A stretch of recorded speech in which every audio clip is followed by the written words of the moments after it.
Lincoln. Oh no, dude. What's going on, bro? What you playing with? Just mixing pre-workout right now. Mixing pre-workout. Good deal. We got some raisins. You got some what? I got some raisins. They're not raisins. If I let them dry out, they're gonna be raisins. But right now, I just got. So topoisomerase is an enzyme. Anytime that you see ASE, you should note to yourself that that's denoting that it's an enzyme. So topoisomerase is an enzyme that will, when DNA is supercoiled, what topoisomerase will do is it will cut the backbone and it will release some of the supercoiling effects. Right? So you can imagine that if you begin to wind the DNA, that at some point there's a tensile strength in the DNA that it could literally snap. So topoisomerase allows to release some of the supercoiling effects, allows it to unwind and then reseals it.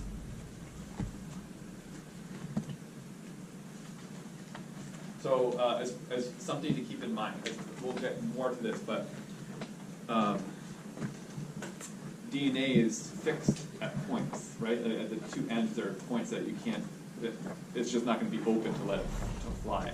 So as you were to, as you replicate a strand of DNA, it will at the front end, it will push supercoiling to be more tight as you're pushing things closer to the edge. So replication is going to come through a strand, right? Open it up, and then keep on moving through that strand until it gets to the end. So as it goes forward like that, it's going to keep on winding the DNA in the front to be really tight, and actually it'll be really loose in the back. So topoisomerase help keep the DNA at an appropriate wound state, so it's not too tight or too loose. So that doesn't affect like the replication status when it cuts the backbone? It's doing that in front so that the DNA doesn't get too tightly coiled. It doesn't affect the replication status because what it does is it cuts it, releases the tension, and then reseals it.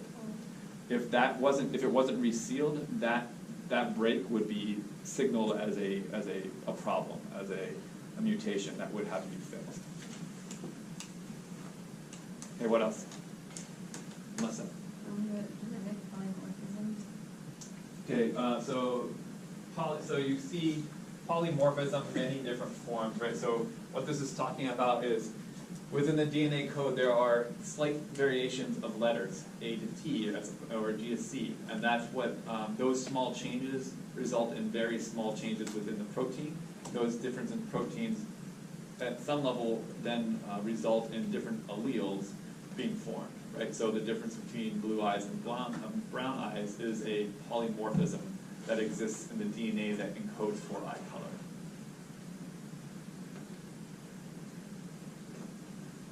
Okay, what else? Alec? Re-annealing. All right, so this kind of goes with the first one, denaturing. So we'll talk about the structure of DNA that you know that when you add heat, that DNA can denature. We'll talk about where on the structure that happens, and the re-annealing part is that when you release that heat, that the DNA should come back together again and base pair as it should. Okay, so we'll talk more about what when you add heat, which bonds are being broken, which ones are not, and that will kind of become clearer. Yes. What is wild type of protein? Yeah, that's a good question. So everyone knows we talk about these things, wild type and mutant, and what wild type really kind of gets at is what is the predominant allele in the population, right? So, depending on what population you're talking about, wild type may differ because it's really just saying what's the majority of the population have. Okay. Any others that you want to go through? Yeah. Yep. Okay. So physical location on the chromosome. So you would say we're looking to find out the location where eye color is located. It's at this location. It would be given in coordinates within a DNA. This is on this chromosome, on this arm, this weight, this number of base pairs down.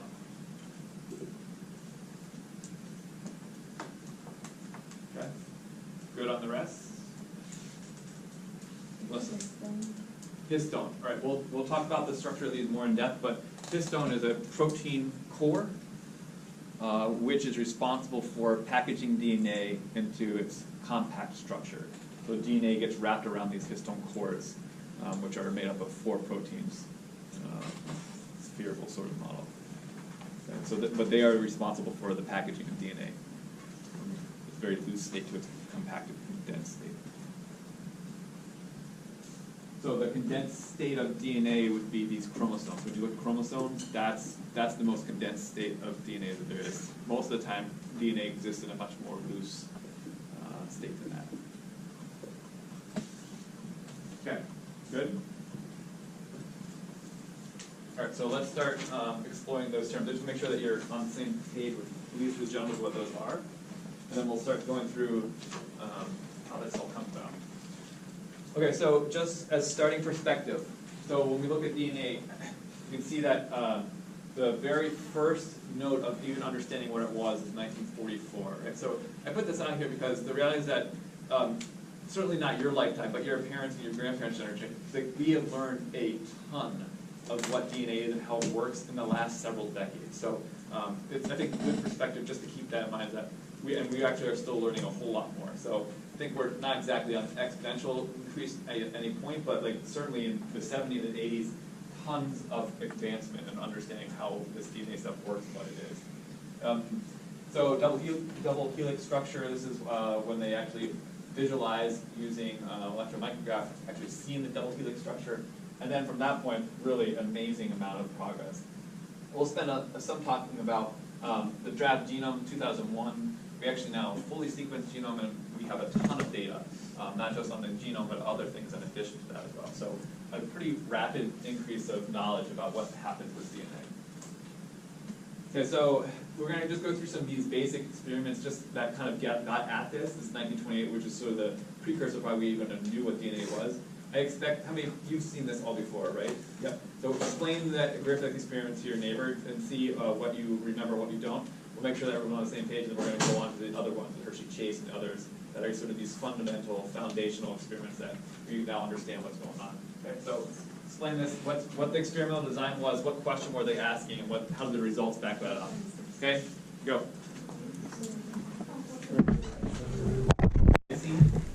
What they realize is that if you look at a DNA genome sequence, that the amount of adenine is exactly equal to the amount of thymine, and then the amount of guanine is the exact amount of cytosine.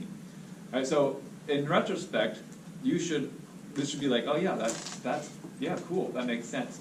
But if you don't know what's going on with DNA or the structure of it, this was a clue that it was a riddle that they didn't quite understand. Okay, so someone tell me, why is this like, oh yeah, that makes complete sense. Why does this graph say, oh yeah, sure, I get that. Adenine, thymine, completely percent composition, straight on, guanine and cytosine. What's going on here? Melissa? They pair with each other. So you know the structure of DNA, right? That adenine and thymine, they go across one another and they pair up. Right? So you would expect that A's and T's should be exactly the same. And you would expect that G and C pair with the other, right? So we'll show you on the next slide, but these two A's and T's are held together by hydrogen bonding. Remember that? And they form 2 hydrogen bonds, and GC form 3 hydrogen bonds, and I'll show you what that looks like. Okay? So this is known as Shortcut's rule, and this was the clue that there might be some pairing between these bases in the structure of DNA to make this happen. Okay, so here are your A's, T's, G's, and C's, right? So nucleoside, right? This is when you talk about a sugar phosphate backbone, this should all be coming, I think that you've seen all this before, right? So we can go somewhat quickly through it.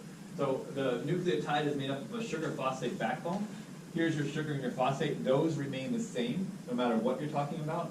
The difference is the nitrogenous base, right? So the nitrogenous base is where you get your specificity, where there's an adenine, thymine, guanine, or thymine, right? So this is the A, G, C, or T. This remains completely the same no matter what kind of nucleoside that you're talking about. Okay? We'll talk about when we talk about DNA, you'll often talk about 5', 3', right? How it's anti-parallel, right? So what that's referring to is these on this sugar. So the sugar is labeled by numbers of the carbon. So 5' would be looking at this side of the sugar. and the 3' end would be down here. Okay, so when we're talking about 5', 3', that's what you're referring to is on the sugar. Okay. All right, so here's your, this should also, this should be familiar, right? That there are purines and pyrimidines, right? And the pyrimidine purines, what that's talking about, right? The purines are the double ring. So guanine is a purine here, and so is, if you look up there, adenine is also the double ring. And that's just referring to the nitrogenous base and the ring structure that exists there. Okay, so you should be able to recognize that and be able to identify which ones are which, right?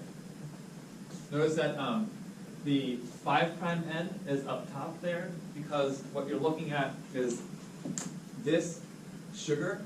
This is the number 5 carbon. So if you go back here, see how that CH2 that gets attached with the phosphate? That is right here. So this is the 5' end because the 5' sugar is the one that's sticking up, going out. Down here, right? This sugar right, 2, 3. This sugar right here is the 3', and therefore this sticking down, so this is the 3' end. Okay? So when we talk about 5', 3', that's what you're referring to of a DNA. You're looking at the sugar and which carbon is pointed down or up on that chain. Okay? You probably remember this, right? That your cell gets changed in RNA, and it replaces thymine. You don't find that, right? And the big difference here, for the most part, is this OH group added. Okay, so this OH group actually makes this more unstable, and that actually goes well to the function of RNA. RNA you don't want to have around forever. The OH group allows the RNA to turn over more rapidly and therefore not exist forever or in perpetuity in the cell. So that's one of the reasons why RNA is more unstable.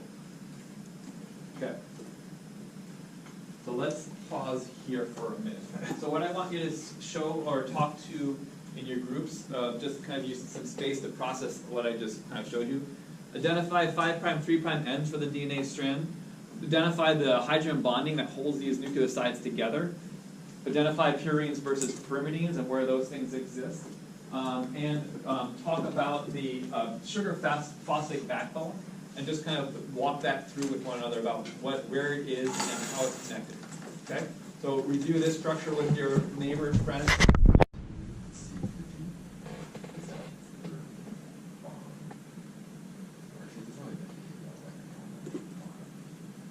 That's okay. So let's go there. So these are hydrogen bonds, right? So which of these do you expect to be stronger in ability to hold each other together? What's that? Oh, I'm sorry, as far as GC versus AT. GC. Yeah. So you're going to see this over and over again, but this gets at the root of that, right? So if you want to have a really strong double helix together, how about this? You can do this. If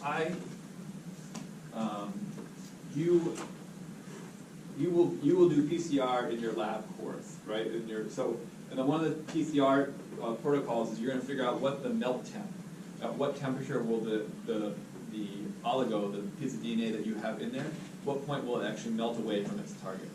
So melting temp, or the annealing, or the annealing and also the melting of DNA, has to do with how many GCs and AT base pairs there are. So you should be able to do this. About, let's do,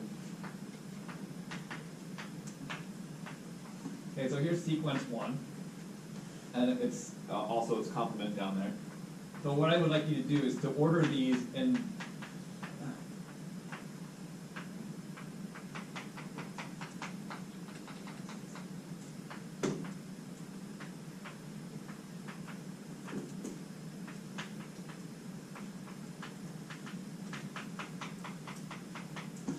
order these in which ones will melt first, which one will melt second, which one will melt third. Okay? Okay, go.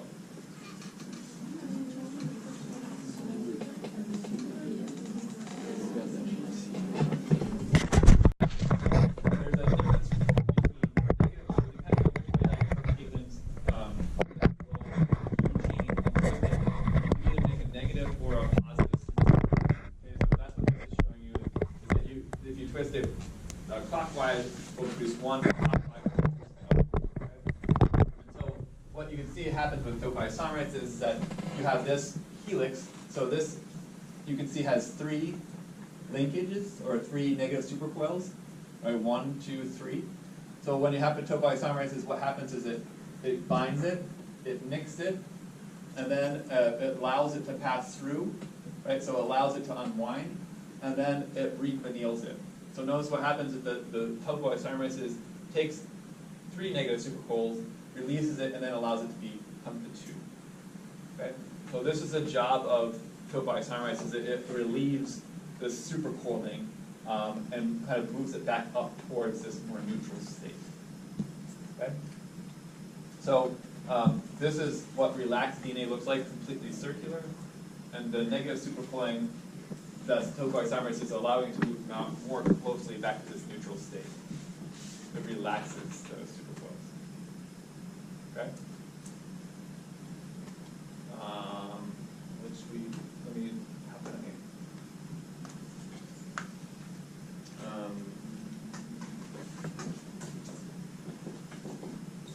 We could, if I would have brought some rubber bands, we could play with it, but we don't have rubber bands. So, questions for me on the action of topoisomerase? Yep. So I understand that, like the positive and the negative, they're just twisted one Yep. way. So does it just attack what one looks like itself? It's what, say that again, Ali?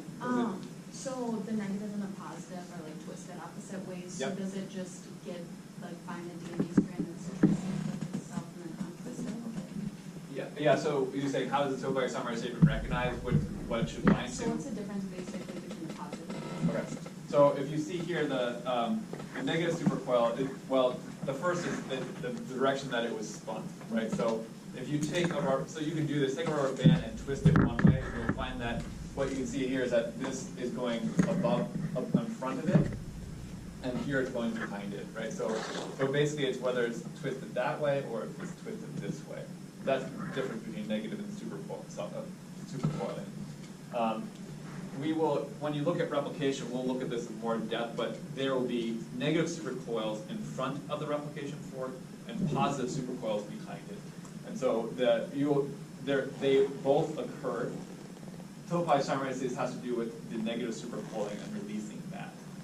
Okay, so, and the way that you can see that it does that is it literally will nick the backbone in order to allow that tension to be released.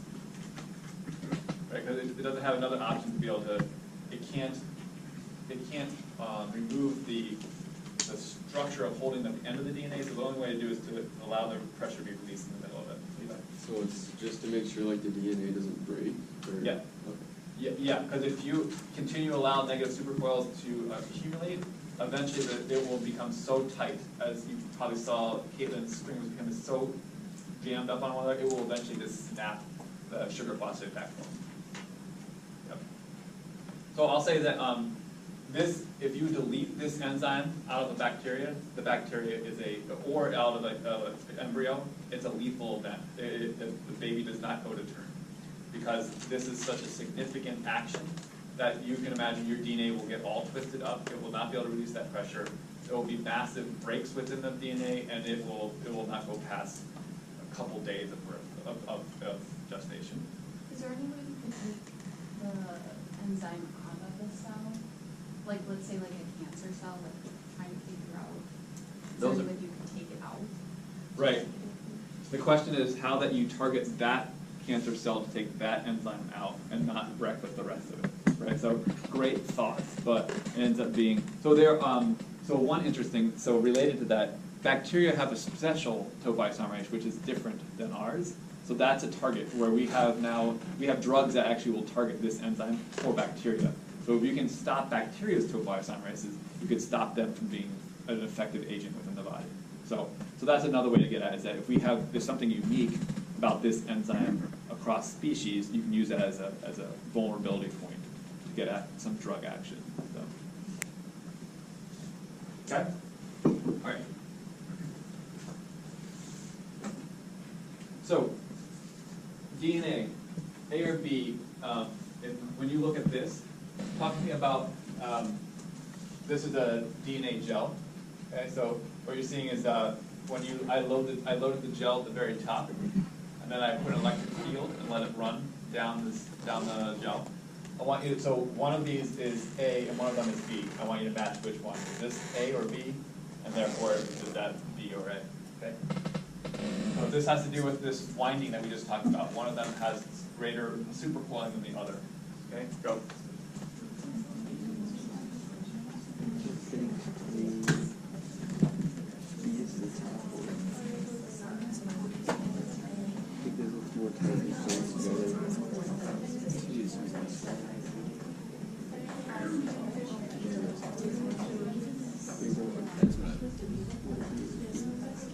I'll say they have exactly the same amount of DNA in them. They are both 1,000 base pairs.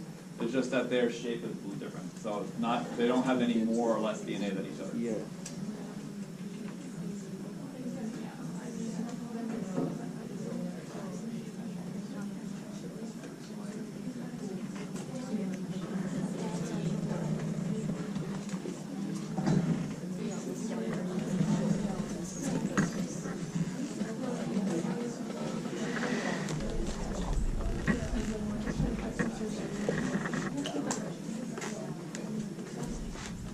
Okay, thoughts? They're thinking that B would be more negative because it has more of the like supercoiling. So that would be like the bottom section of C because it's really towards the negative end.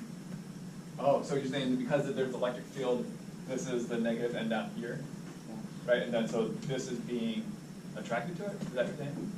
Yeah. Okay, good. So, other thoughts? We'll come back to that. Feedback? We thought maybe the top one was B because it's more condensed. Okay. Or, yeah, more dense.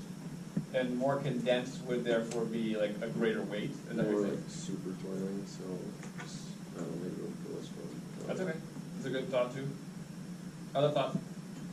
So far we have B being here and there, so one of you ends up being wrong, but we'll see which one that's true. Other thoughts?